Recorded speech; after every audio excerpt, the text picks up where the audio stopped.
تلنگانہ کی کانگریس حکومت کی 4 نئی اسکیمات استفادہ کنندگان کی شناخت کا عمل بہت جلد شروع ہوگا۔ تلنگانہ کی کانگریس حکومت نے 4 نئی اسکیمات کے لیے مستحق افراد کی نشاندہی کے عمل کے آغاز کے لیے تیاریاں کی جا رہی ہے۔ اس سلسلے میں 21 جنوری 2025 سے گرام سبھائیں، دہائی سطح کی عوامی اجلاس منعقد کی جائیں گی تاکہ استفادہ کنندگان کا انتخاب کیا جا سکے۔ یہ ہدایت تلنگانہ کی کانگریس حکومت کے چیف سیکریٹری شانتی کماری نے ضلع کلکٹرز کو دی۔ انہوں نے واضح کیا کہ ان اسکیمات کے استفادہ کنندگان کا انتخاب خدشات سے بچتے ہوئے مکمل شفافیت اور دیانتداری کے ساتھ کیا جائے گا۔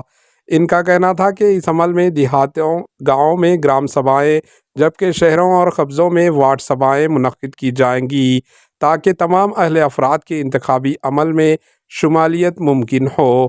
چیف سیکریٹری نے اس بات پر بھی زور دیا کہ یہ اسکیمات جیسے کہ ریتو بھروسہ، راشن کارڈز کی اجرائی، اندرما آتمیہ بھروسہ اور اندرما ہاؤسنگ اسکیم کے استفادہ کنندگان کا انتخاب کرنا انتہائی اہم ہے۔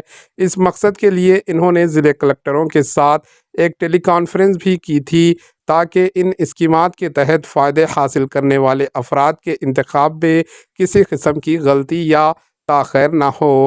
اس کے علاوہ چیف سیکریٹری شانتی کماری نے بتایا کہ ریتو بھروسہ اسکیم کے تحت کسانوں کی زمینات کی تفصیلات کے ریونیو محکموں کے ذریعے زراعت کے محکمے کو بھیجا جا چکا ہے تاکہ اس اسکیم کے فائدے مستحق کسانوں تک پہنچ سکے۔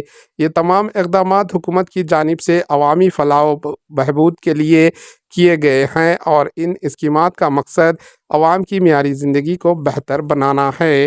Bureau report, AHN news.